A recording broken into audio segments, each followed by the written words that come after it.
For those of you wishing to do the sub install, the rear deck sub install for the Genesis Coupe, I know this is pretty much almost the same for all years.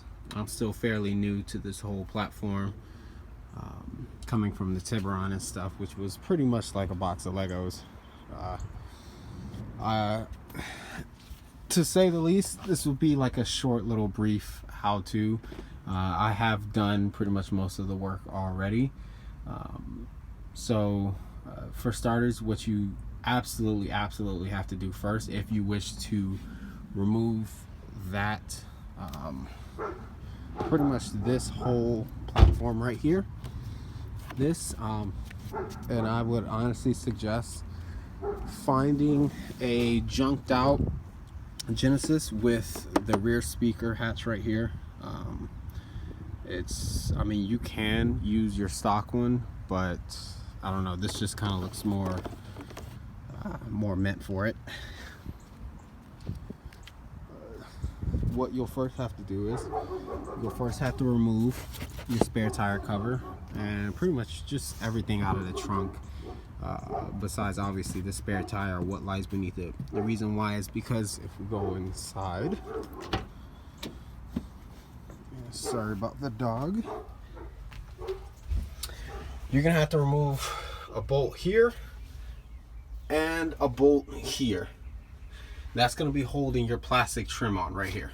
Only way to get to those is to remove all of that plastic covering that I was talking about in the trunk. Once you remove those, which you can do while the seats are in the car, you're then gonna have to remove, if you're wishing to go this route, you're gonna have to remove the seats, which you want to start here, and remove this bolt, which will, well, obviously, removing this will allow you to remove the lower half of the seat, which is pretty simple. You just remove this bolt and then you pop two clips right here. Lower seat will come right out. For the upper seat, there's a bolt here that normally resides in this hinge, and there's a bolt right there that resides in that hinge. Once you remove those two bolts, top half of the seats come out, which pretty much gives you all the room you need back here. Next, what you'll have to do is there's a series of metal screws and plastic screws that you're gonna have to remove. First, you're gonna have to remove all the metal screws, which are all gonna be alongside the face sheet, which you'll see once you remove the rear seats. There'll be a hard plastic face sheet over this metal. There's a screw here, there's a screw here, screw here, screw there, screw in the corner. And also, actually, yes, those are it. Once you remove those metal screws, then you can work on the plastic screws, which will be in the corners connected to the side covering that's normally here. Be careful with those, they're plastic, so I mean, just, you can hand screw them out once you get them started, and then you want to do one for each side. Actually, there's going to be between 2 and 3 for each side. Now, before you go tugging the side pieces off or anything off, you're going to have to remove these corner pieces right here, and there's normally two black ones, one for each side. Simple, one bolt and a couple clips. Once you remove the bolt, which it'll require getting a little knife and like shoving it in and popping a little plastic cap off, you can easily just tug downwards on it. You want to be gentle tugging all this plastic pieces. You want to be very gentle. You want to tug down on it, and then you'll start to feel it pop, and that's how you know, like, you're popping the clips out. And I believe there's 2 to 3. I know for a fact there's 2 of these, and then I believe there's one more like push pin style clip like this. You pop those out on each side. That will allow you to work, because you pretty much, with this whole setup, you have to work downwards. So once you've popped these off, then you can remove the side panel plastic pieces, which you want to start in the bottom corner. Now, in order to get to those, you need to remove the trim pieces along the bottom of the door, which are very easy. You just pull up on the rear of it slowly, and it'll pop up all along the door. From there, just start at this corner, and you, since you're dealing with plastic, you want to just tug lightly on all the plastic trimming. So you just start just pushing it outwards. Obviously your seatbelt is going to be in the way, but you don't have to worry about it. The seatbelt really doesn't stop you from doing anything. It's just more of a nuisance. You're going to tug it out, and from there you will just remove it slowly, and it'll get snagged right here. It'll get snagged up here at the top along this plastic piece, and it may get snagged around this area right here. Sorry, I'm kind of in the rear seat in a really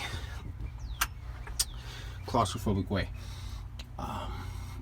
So yeah, you'll start to feel it pop. It may take a little bit more pressure. Don't be afraid, but also don't be too forceful with it. You gotta thread the needle, and it'll pop out. And once it pops out, you can take it out. You'll see it's over there, and that's that corner piece that I was talking about. You do that for both sides, and from there you can start working on the seat belts. Now, with these seat belts, I've learned my lesson from the Tiburon. When it comes to messing with the seat belts, you want to make sure they never fully retract up into their mechanism, because that can ruin the seat belts, and nobody's trying to replace seat belts for a simple sub install. So what you want to do is, before you start messing with the seat belt, you're going to want to go in the trunk. You're going to want to pop a series of clips that are like this. They're push pin style clips. You can either push them in with your fingers, or you can hit them with the rubber mallet, and they'll just pop right up. Once they pop up, you'll be able to move the shelving that normally covers this whole area. You'll be able to move it back, but you'll notice that you can't get it past the seat belt. This comes off of that plastic shelving piece. You can easily it's just two little clips on the back.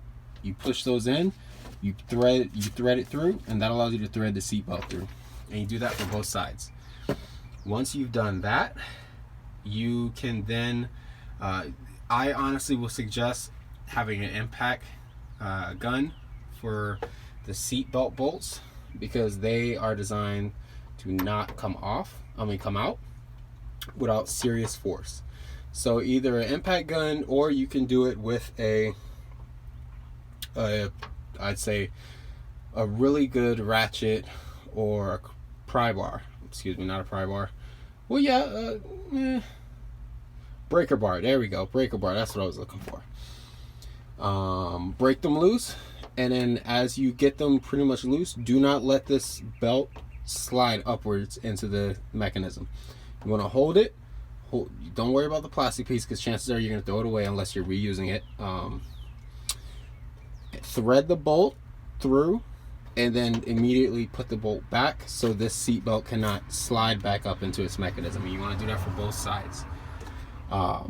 Once you do that for both sides, you are pretty much good with removing the shelving. Now, if you're going to be reusing this, that's it. Now you can start with the install. Normally what comes in this area is a black plastic tray. All Genesis have this opening. This is just factory stamped metal, so all Genesis are going to have this opening, whether they have the sub or not. But normally it comes with that black tray that you see right there. There you go. Which can easily be taken out with 4 10mm bolts, and this can be where you where you put your sub. It's much cleaner than installing it in the trunk and taking up your trunk space. But yeah, that's pretty much that. I'm actually upgrading my sound system in total, plus adding a couple things here and there, because I have pretty much a base Genesis Coupe and I'm tired of it.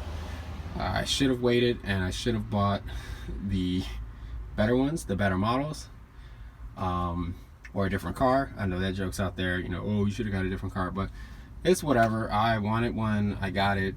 I'm probably gonna get something else in the future. Well, I am gonna get something else in the future, but for right now, I'm gonna make this car as much as my taste as possible, and I figured I'd want to allow anybody else to do the same. So pretty much this is the conclusion of the first part, and I guess when we come back I will then show you the aftermath of everything. Yeah.